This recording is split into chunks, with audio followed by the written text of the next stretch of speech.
Ask ChatGPT to write our intro quote here. I'm an AI. Welcome to the creator. Perfect. Nice. Welcome back to Before and After the Movies.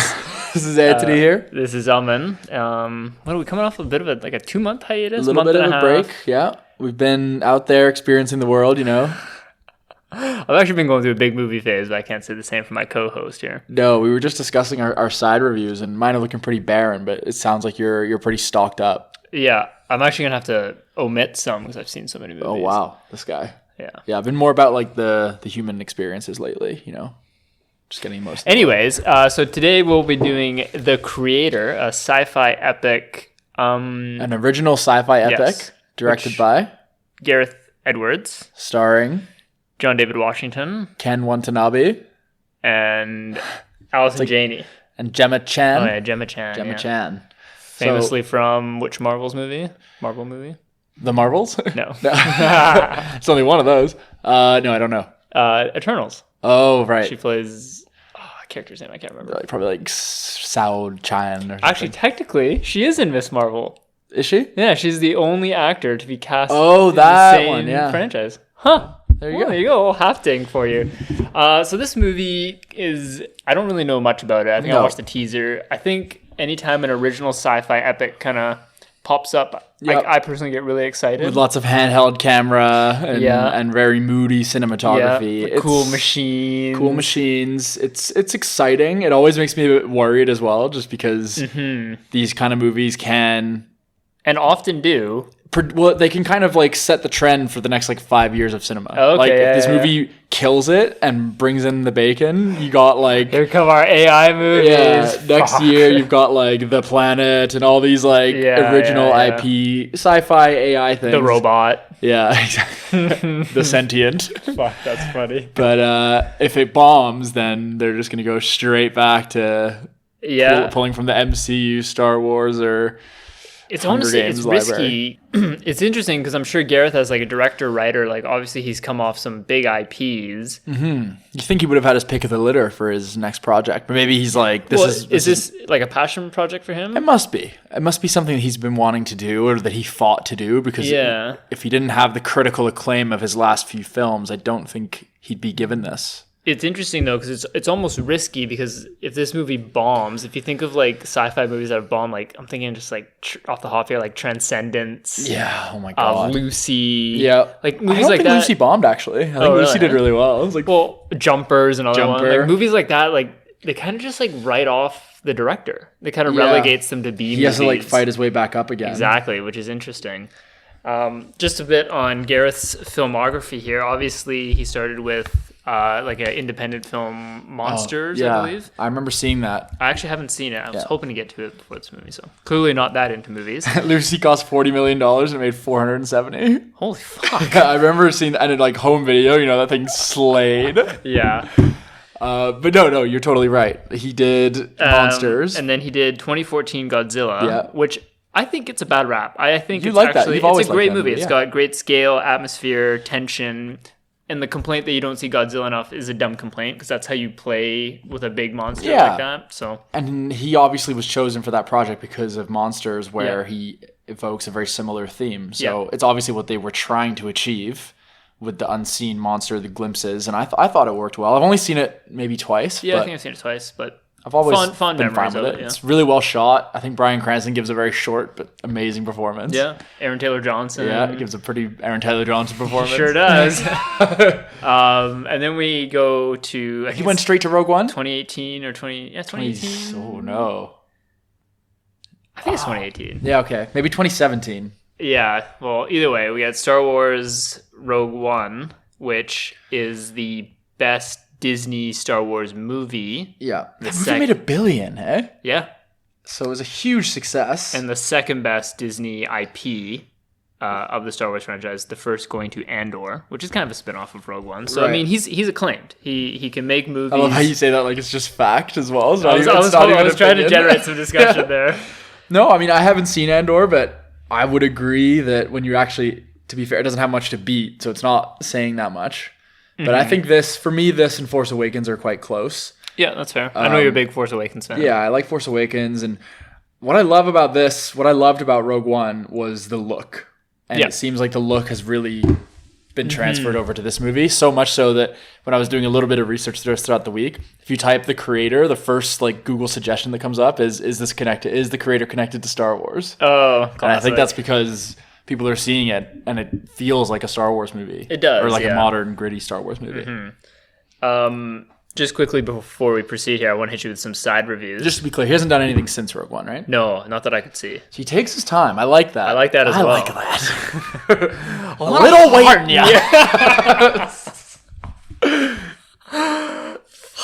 Has he been up to anything else? He's done nothing. He's just been... Yeah, 2016. 26? I thought so. I thought so it was earlier. What, 7 years? He's been mulling it over. Oh, and he's writing and producing. Yeah. This definitely is a little passion project for him.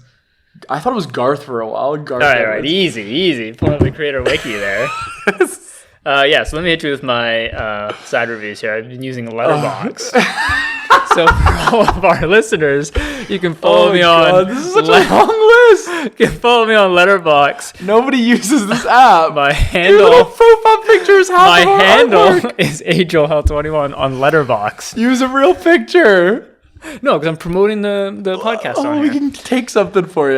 So I was really quickly here. The Hunt for Wilder People. Seen it? I enjoyed it. Yeah, it's good. I watched Taylor Sheridan's Those Who Wish Me Dead. Okay. Oh, is that the fire one? Yeah, not with Angelina Jolie? Yeah. I heard good things about that. No. Oh, wow. Yeah. I watched Talk to Me. Don't skip over Love at First Sight.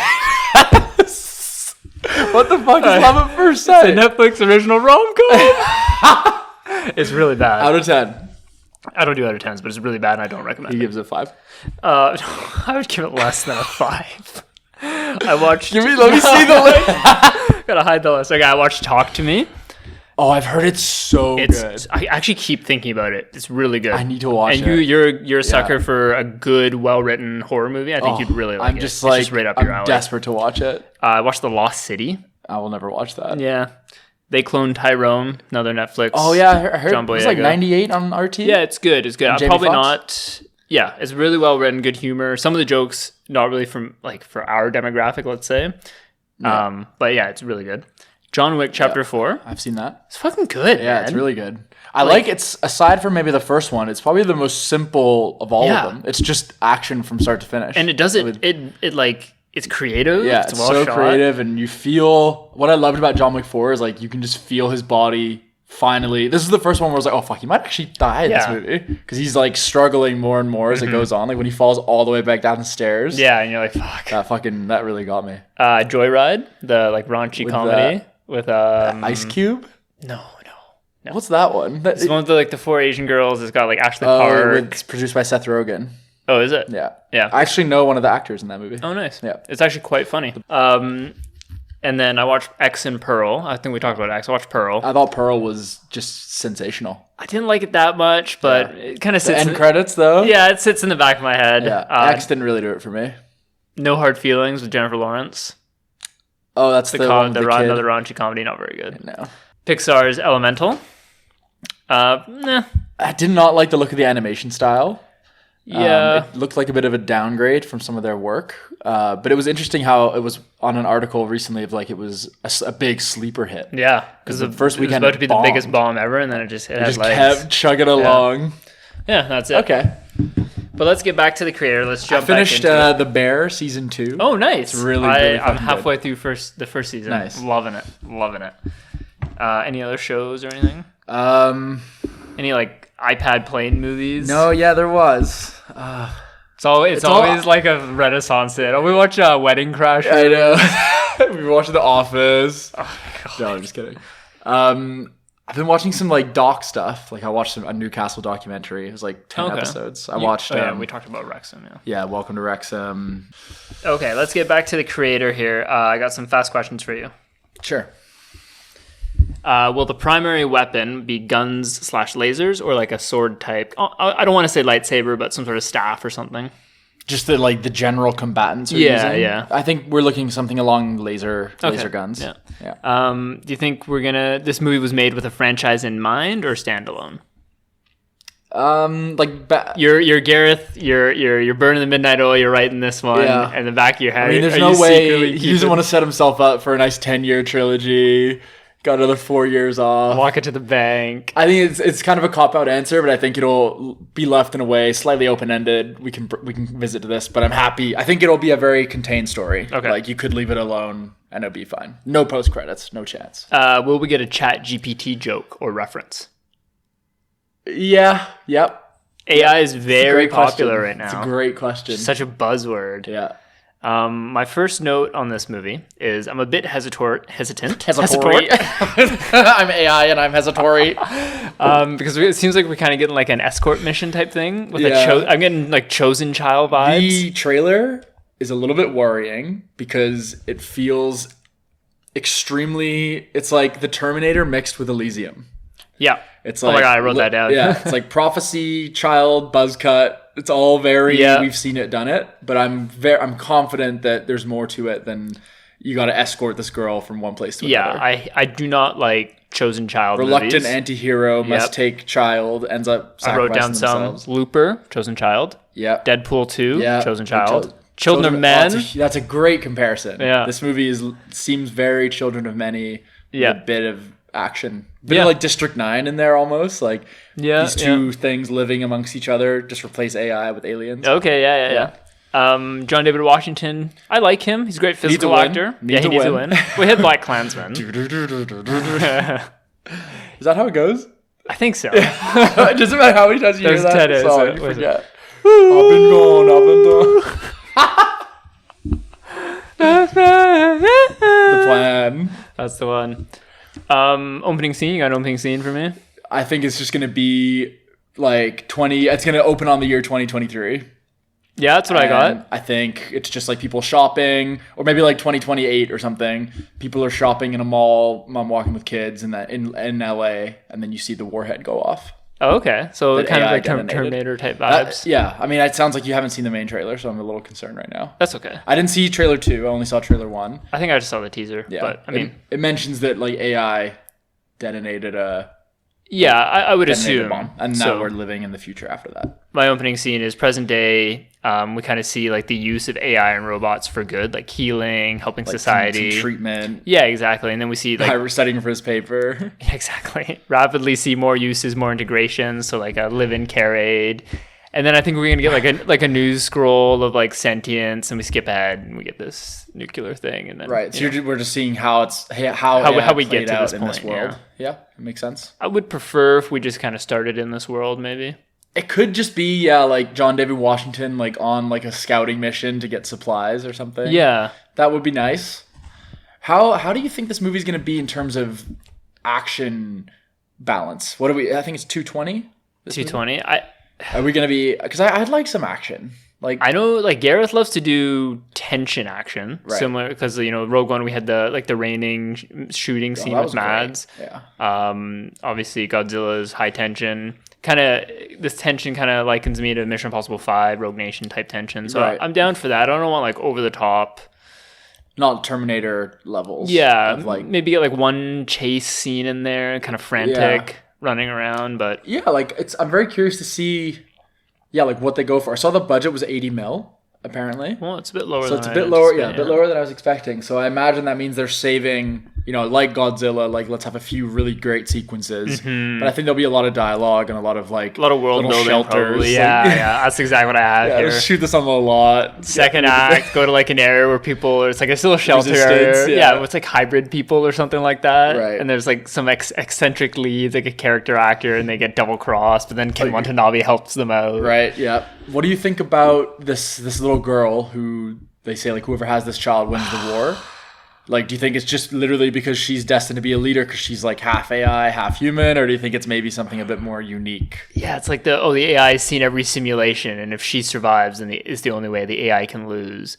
And like, but that's just we've seen that all before. Yeah. It doesn't sound original, and it's like to see that it's taken him 7 years to write this. Maybe he hasn't been working on it. Sure, I mean, 2 years after Rogue One, he's probably just chilling. Yeah, but like, surely this movie is not going to suffer from very common sci-fi tropes. Yeah, I mean, I'm not going to tell you the RT, but I think we have reason to be encouraged. Okay. And I don't think we'd be seeing that if this was just a cookie cutter plot.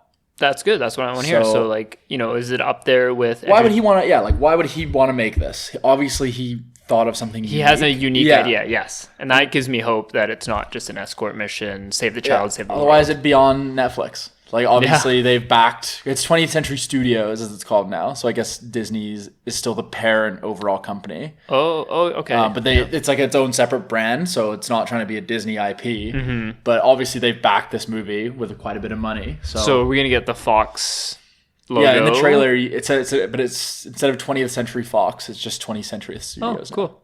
Yeah. I like that. So I always say 20th Century Studios. Do you think this is going to be like Elysium? You already mentioned. Or do you think we're going to see up there with Edge of Tomorrow, Looper, kind of like Fifth Element almost? I don't think it's going to be as action heavy as either of those last two examples. I think much more in the Children of Men kind of region, especially with this budget. Children of Men is a great movie. So I mean, if you can hold my interest, by all means. But if it was like 204, I think that would be really fine. But I will get bored I'll just be left longing for a little bit of action because I love this style of filmmaking. This it's like a mix of blockbuster and indie filmmaking where it's like it's very handheld. You can tell the crew is kind of like limited in a way. Like when they get on set, it's like.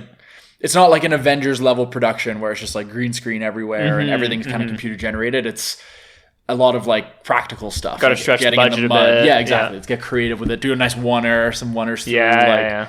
So I think that's one prediction I have. I think we'll have a big oneer in this movie. Yeah. I can like see a 10-minute shot. Okay. Is my guess. Action shot or just like a walking little bit dialogue? Of sneaking around, yeah. I shouldn't have mentioned Children of Men. That's all you can think about right now. Oh, yeah. Oh, fuck. That's funny. What else you got for me? I actually have a little game here. I'm playing with my producer. It's not related to the creator, so just prepare yourself, and I'll provide you with examples. So we were talking about Comic-Con and conventions of the sort. Right. And not that we ever would, but if you had to for the sake of the game, what actor or creator or voice actor or whoever would you pay to see and wait in line to get a picture with and exchange a couple words? Now, there's some caveats to this, obviously, because the first people that pop to your head. Well, that's the thing. Like, obviously, if it's like Tom Cruise, you're not going to do that because it's kind of like the line is going to be like 7 hours, and you have a picture with Tom Cruise that everyone has a picture with Tom Cruise, and like Tom Cruise, he's a great actor, but he doesn't mean that much to you. Yeah. So our producer, who's a big dinosaur head, said Sam Neill. Oh, yeah, that's a good one. I said maybe someone like Jesse Plemons. It's kind of like because I was thinking Breaking Bad. So it's kind of like an actor that you have in your back pocket. You'd rather meet Aaron Paul though, shortly. That's almost too big though. Because my first thought is Stallone. Okay. Because my mind just always goes to that. He's like I can give you Carl Weathers. He's actually coming to Vancouver in February. I'm okay. No, I like Carl Weathers, but something about him in Mandalorian just kind of turned me off. I would love to meet him, even though it's like, definitely he's insanely popular, and I'm sure a lot of people have photos with him and probably say some bullshit, keep punching or something. Yeah, exactly. I think everyone would see it and understand. You're playing the opposite of the game right now. So you want something niche? Yeah. Like, who's your niche character that kind of means a lot? Sure. Give me a minute. Yeah, go ahead. You know what? Another one would be Nick Frost. Okay, yeah, I would love that. That's a good one. Yeah. I think Simon Pegg obviously too big. Yeah, exactly. All right, you're getting the game now. You're understanding it. He'd have a little bit of banter about him. Yeah, it'd be a funny photo. Yeah. I could really wield that. Yeah, exactly. You don't have to post it, but you got it. Yeah, exactly. He's probably looking really different. He's probably got a beard. Yeah, Nick Frost would be. Even Edgar Wright would be really cool. Yeah, he's a bit bigger, but yeah. Yeah. The director of Warrior. Oh, fuck. I don't know. Gavin, the guy who directed The Accountant. Oh, it's so bad I don't know his name. John Barenthal would be a good one, but he runs the con. Oh, he's too scary. Yeah. Come here, Andy. Let me no tell eye you contact. Yeah, real quick. Gavin O'Connor. Gavin O'Connor. Okay. Because that's my favorite movie of all time. So just like to me, the director, even though he's not like a crazy character or like a super famous director, the fact he actually did direct my favorite movie, I'd love to meet him and get a photo. But I'd have to explain to every single person who it was, which maybe disqualifies him. Well, you don't have to. Yeah. You just do it for yourself, man. Is Steve Merchant too big? Steve Merchant. Is he the tall guy? Yeah. Yeah. Okay. Yeah, Nick Frost. Nick Frost. Okay. What was yours? Mine was Jesse Plemons. Yeah. Do you have another one? I was gonna do Tim Robinson from I Think You Should Leave. Oh, okay. I know that. I think he's pretty big. Yeah. He's too big. Okay. Revamp it. No, I can't. Yes. I need way more time to prep an answer for this. Tarantino. Yeah. Christopher Nolan. Daniel Craig. Robert Downey Jr. For sure. God. Daniel Craig. You know what's a good one? James Spader. Yeah, that'd be a good one. I would love that one. Talk The Office a little bit. Yeah, and then just be like, by the way, you're so underrated as Ultron. Well, thank you. As if he doesn't get that, like, I know. once a shoot. Yeah. RC, what's up? All right, back to the creator. Do you have any closing notes? No, I'm excited to go. I haven't been to a movie in a while. This is a long time for me. And this actually might be, I mean, outside of the odd streaming drops, might be the last movie we see in a little bit here. Yeah, I mean, I got pushed back. I do really want to see Saw X. Yes, I actually do as well. It's got amazing reviews. So I actually got tickets to Saw X tonight. Oh, really? Like, we're not going to the creator. No, you're not. Yeah, I'm fucking with you. You're kind of down. I did see it's got good reviews. I watched Jigsaw or Spiral. Yeah, we've talked about Spiral. It's one of the worst movies ever made. Yeah. Have you seen Jigsaw? No. That one I haven't seen. I've seen Saw 1 through 7. Yeah, I've only seen Saw 1. I saw it in 3D, the final chapter. The final chapter. What a laugh that was. But no, I'm super stoked to see this. I hope it's really good. I'm happy that I don't know that much about it. In conclusion, AI, trendy, topical, don't just want a basic... I don't want an oblivion. Okay, one more question for you is, what is our character's like thing here? Like, why is he... What's his story? Like, do you think obviously he's like a broken protagonist? You kind of get that vibe. Maybe he's like a burnout. I don't want a Detective Spooner. Maybe his daughter died. His daughter was killed by AI, like Will Smith in iRobot. Was his daughter killed? Detective Spooner. Yeah. No, I don't think his daughter was killed, but he doesn't like... He doesn't like robots. He's possessed. I did not murder him. They did something to him. Yeah, broken protagonist. Like, again, if it's like family died, like that's just another sci-fi trope. We've seen it done. Like, no, it was in iRobot. Remember his car's falling in the water and the robot saves. Yeah, save her. Statistically, you're more like. Fuck. That's actually like pretty well done. But this movie but we can't do anything even close to it. We cannot retread that. Absolutely not. AI decided my mother's surgery was not worth it. Stop. They decided that I should. Human would know that. Now you just took us. They decided that my daughter's cancer could not be treatable. 2 years later, she died. And the 53rd POTUS was just fine. And he swore this law into stating that AI will make all decisions. So I found him. My mother was put away in jail for a crime she did not commit. The judge? A robot. Tell me how AI came to that conclusion. Yeah, he does Ken Watanabe's like super pro AI. Right. He saves his life like a bullet. He's like, could AI predict that one? So stupid. Oh God! All right, well, let's see what we're in for here. This should be a fun one. I'm excited. Yeah, we'll catch you guys back here in 3, 2, 1.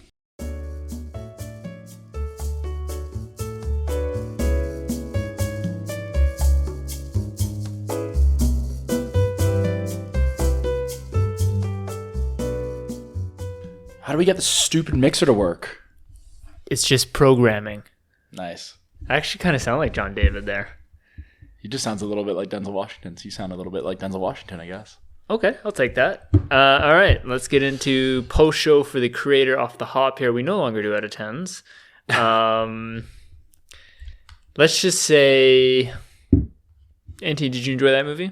Yeah, I enjoyed the movie. Okay. I thought it was interesting. It was thought-provoking.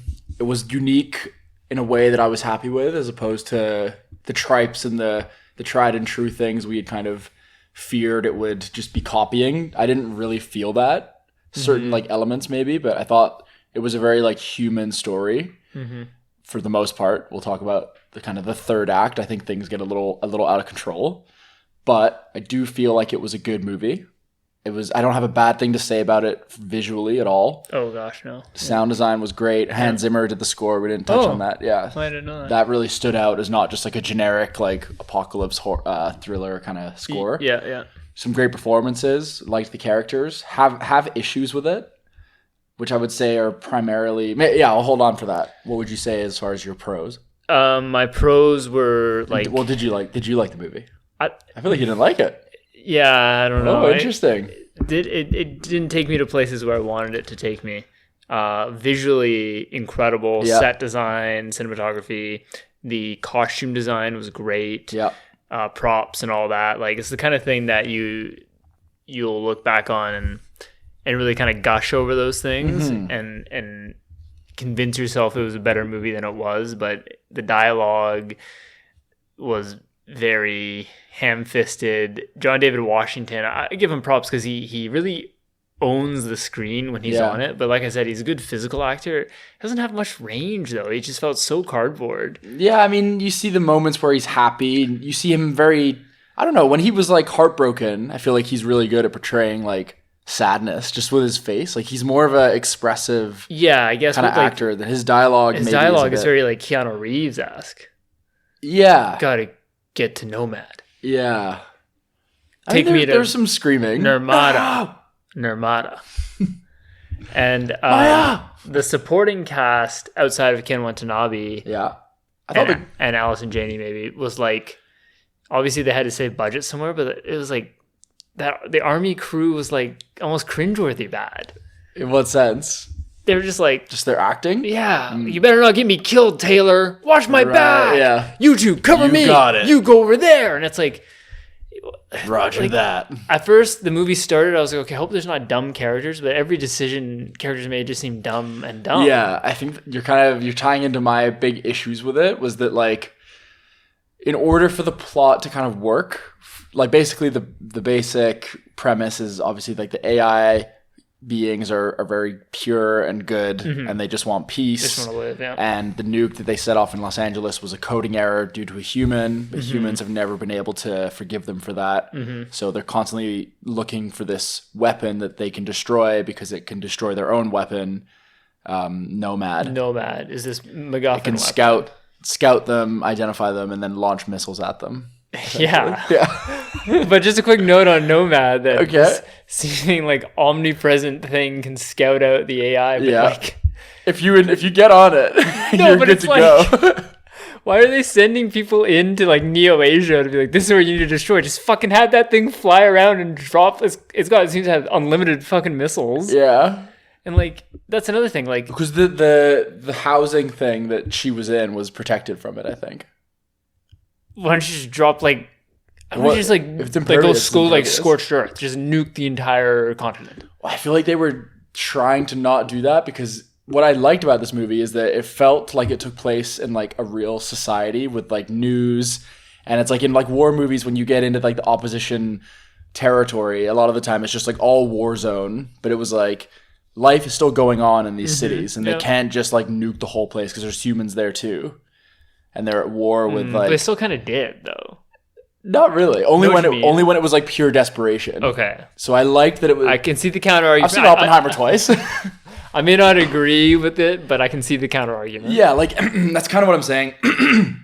Where I don't think the movie worked very well at all is like the logic of like the missions and the objectives and like the moments of danger versus like non-danger and people just getting away. Yeah, and the U.S. Army just kept catching up. Yeah, kept catching up. And it was like they got undercover so quickly, and there's like no surveillance. Like this AI society have no way of detecting them. They're just like walking around. Find like, the one black man in Neo Asia. Yeah, just like walking through the trees and like no one's getting hit with anything. Yeah. That was like really taking me out of the movie. It's obviously difficult because when you do a sci-fi that takes place in like 2065, like your viewers are kind of expecting like a bulletproof, very tight plot, and when you do sci-fi, like it's very, very difficult to achieve. I'd say it's almost impossible to achieve that, but this one was just riddled with holes, I think. Yeah, like I feel like Gareth Edwards was like, there's all this obvious shit. Yeah. So I'm just gonna not worry about it and just like tell the story the way I want to tell it. It seems like, which I understand, this movie has something you hate, is like so many plot conveniences and plot coincidences. We'll touch on that last act maybe in a bit. I mean, I think that's where I started kind of like double taking almost, because all of a sudden the pace of this movie just like accelerates to like lights. What the fuck is happening? When he fucking gets to LA, he breaks in, flies to the moon. Costume, hacks the thing, gets in the airport undetected, has a passport, gets on board. It's too late. She can stop it. They're in space. It just kept going. I know. I was like, holy fuck. I thought like we were gonna get credits or something. Well, exactly. There was a scene where he goes to like.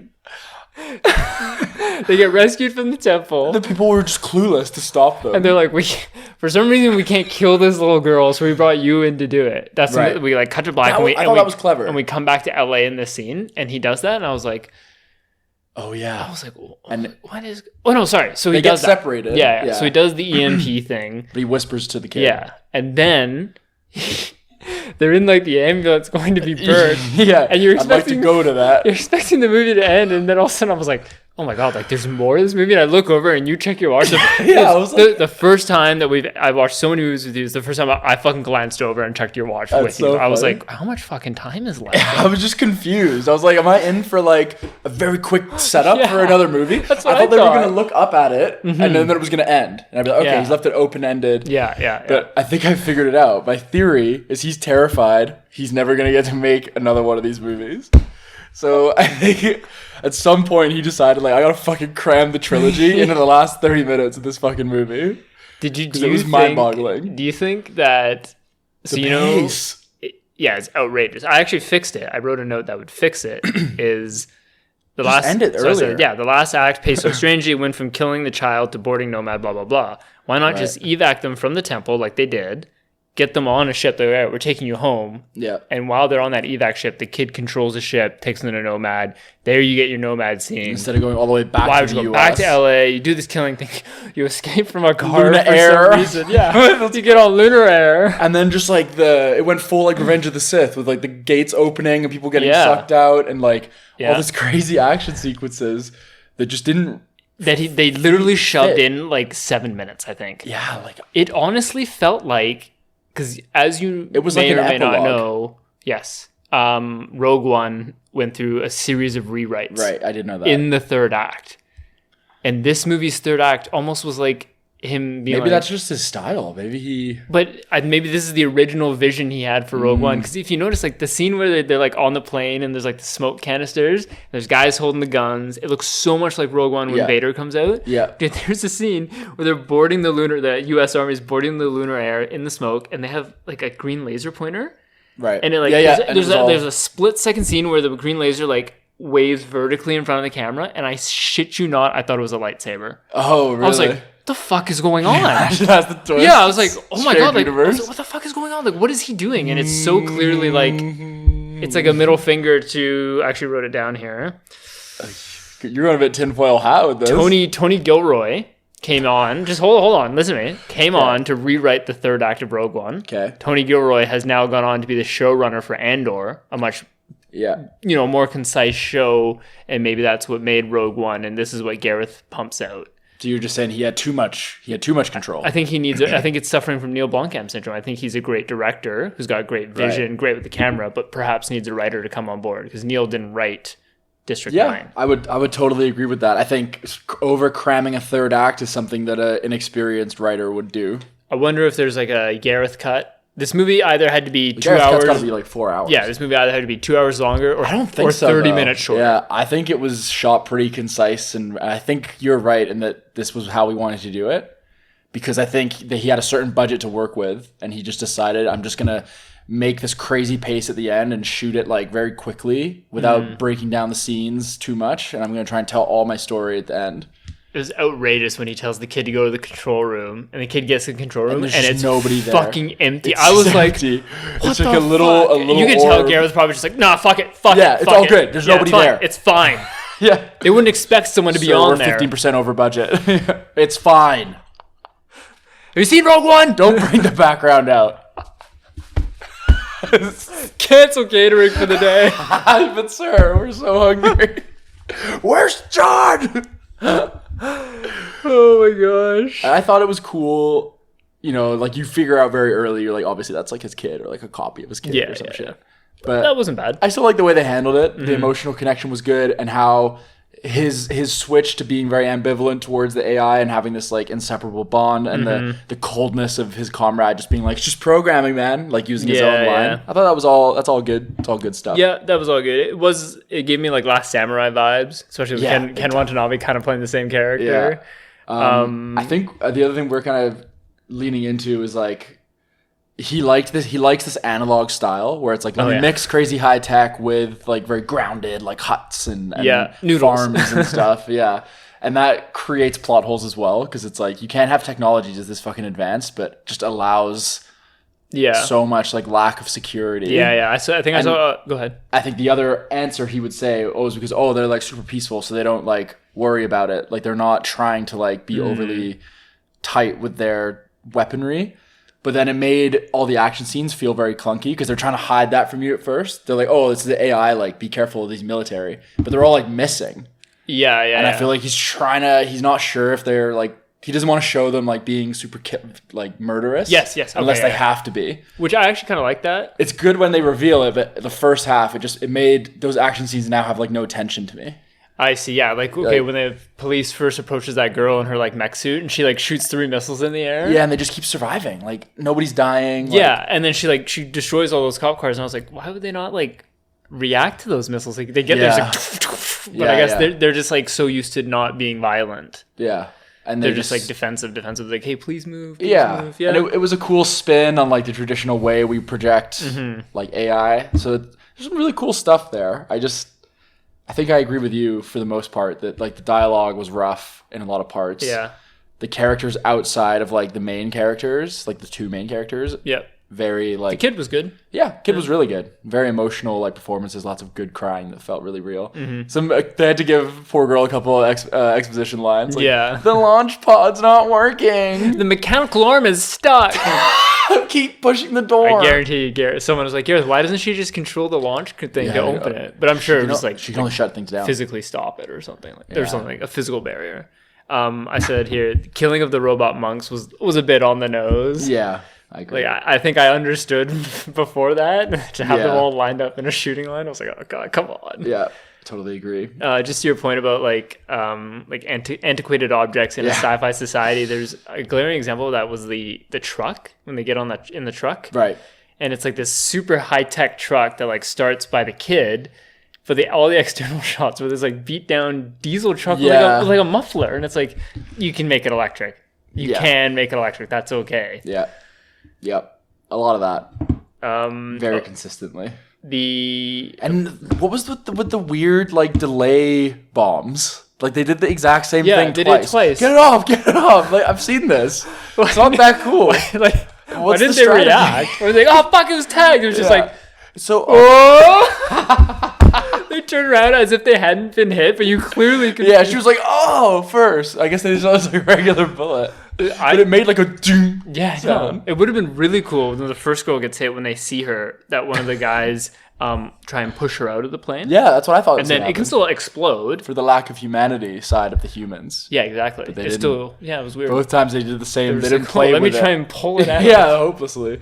And then she stopped it temporarily. Yeah, and then it went that was actually really cool. Yeah. Wait! The running bomb bots was really cool. Yeah, that was good. You got a little chuckle. It was kind of weirdly funny. Yeah, but it was like such a cool scene. And it runs past them. Yeah, that was cool. That's a scene I'll revisit on YouTube probably. I agree. Yeah, like you were saying, like we were kind of right about them filling out the timeline the duration of the film with like a lot of dialogue, a lot of slow build, a lot of scanning, some cool tech like the hacking of the door. Yeah, the Nomad laser was really cool. Yeah. Some really cool sound design. Yeah, that you've recreated there. Yeah. Well done. I can't get over the third act pacing issues. Yeah, though. that was like that for me is like we're not exaggerating how bizarre it is. Especially when you have these like really nice sweeping shots of like Neo-Asia, and it's like a completely different movie, and it became so large scale, saving the whole universe. Whereas before, I liked that it was a bit more intimate. Yeah, I was getting like Minority Report vibes early on, and then it turned into like very like kind of like 80s sci-fi camp where it's like the corporation. Yeah, I just don't think it needed all that. Yeah. Maybe this kind of reminds me studio of pressure. Oblivion. Yeah, definitely. It did get very Oblivion-y towards the end. That third act. the escape pod and just like it was just too much. Outrageous. It was all way too much. The fact that yeah, all the missiles turned off right at the end, like fucking MI4. Yeah. And then it just, I feel like it slumped into mediocrity when she's just like standing on the hill as like the chosen one. Yeah. All like celebrating. I was like, oh, so it is just the chosen one thing. Yeah. Like, yeah. But yeah, I had fun watching it. It's one of those movies that's like, yeah, the more we talk about it, pull it apart, like you can. Yeah. But I still appreciate that like he took a swing. And I definitely enjoyed it more than I didn't enjoy it, I would say it's not a movie for the wide general audience. I don't. You got to be a bit of a sci-fi head. Yeah, for sure. It's not like a staple action movie. It's not an Edge of Tomorrow. No. It's not like, hey, this is actually a genuinely good movie. It's like, this is a okay movie with some very cool elements that I think this will have I predict this movie will have a bit of like a cult following though. Yeah, I can see that. I think it will last. I don't think it'll be one of those things that you just no one ever talks about. I think it will come up. Yeah. Like, oh, which one's the creator? Remember that one scene? Yes. A couple years ago. Creator. It's actually really good. That's what I'm thinking. Yeah. Thinking that we're just gonna remember the good aspects of the set design. Yeah. And like every time we remember the movie, we're gonna visually remember it, and it's gonna make it seem better than it actually was. Also, the death scenes weren't good. What's happening to me, man? Oh, yeah. Yeah, they did it twice. Again, 2 slow death scenes with internal bleeding and mouth and blood coming out of the mouth. Oh, yeah. And they brought him back to life. That was actually a cool concept. That was a cool concept. They transferred your last sort of 30 seconds or so. Yeah. Oh, it was weird when he just met Maya randomly. What I wouldn't do for another minute with her. Yeah, he just got the clone, and she kind of just came out of nowhere, and they just like made out as it went down. I didn't really. Like it's that. very similar to Rogue One. Yeah. Oh yeah. People just being serene in their death. Yeah. It's a bit of a Gareth Edwards as everything thing. blows up. I think Godzilla has that too, doesn't it? Like someone's just watching Godzilla come at them. Probably. Just looking all somber. I think I would have liked. Yeah, more seeing how society ran, kind of lean more into the District 9 aspect and like the coexistence of the AI and the humans of this like new age of society. Yeah. I feel like that was a bit less trodden and more interesting than going up to like, I don't think we needed to go up to Nomad. I think it was perfectly fine did not need to go up to Nomad. It was a good plot device to keep the threat, but I just don't think we needed like a generic shut the base down, blow it up with one bomb. Like, what is all that? We don't need all that. Yeah. And like that's like Age of Ultron stuff. I think it should have ended with them looking up, like achieving some sort of like battleground achievement. Like some gainage. Yes. You didn't have to win the entire thing. Exactly. Or a sliver of hope that maybe humans are like humans understand. Like the maybe protest thing was cool because some people were like, these people aren't. Let's adapt to this like Asian society. Yeah, or the kid actually like saves Allison Janney. She's like, wait. Yeah, or sacrifices herself just to die for the human, and then the human kind of sees like, something like that. Something like that, and then at the end, we didn't need bomb planted on the thing. Twice. I was so excited when Ken Watanabe shot that. I was like, I thought it was going to be like some sort of spider droid or something. That weird Doc Ock thing was... It just wasn't... Where did that come from? I kept waiting. I was like, okay... Megabot. When is the kid going to turn it off? Is he turn off the entire fucking space station? Yeah, and it was like, she's not even close to ready to do that yet. But maybe one day... She will die if she does it. She fucking does it. And it just wouldn't kill him. It was just like toying around with him. He was like, Why was that? Why was it? I was like, give me manual control. Why was it? Why was it in the escape pod area? Like, what is the point of that? Shoot him. Such a waste of money. I think that final 20 minutes was atrocious. It was so fucking bad. Like. I'm not even kidding you guys.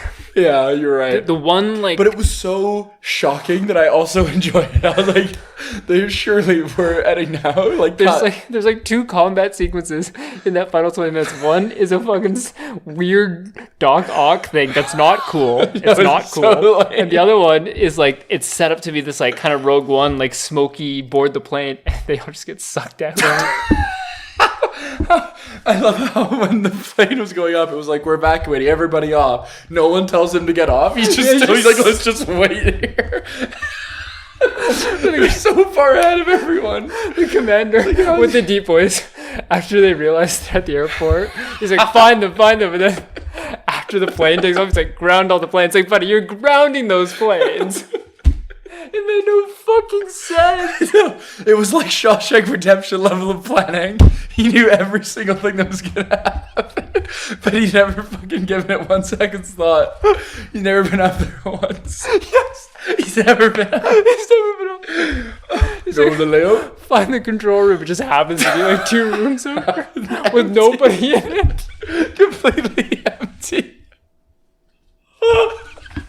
What was he thinking? That's what our producer said, just running around this seemingly empty $1 trillion military aircraft. No one anywhere to do anything to stop him. Bizarre.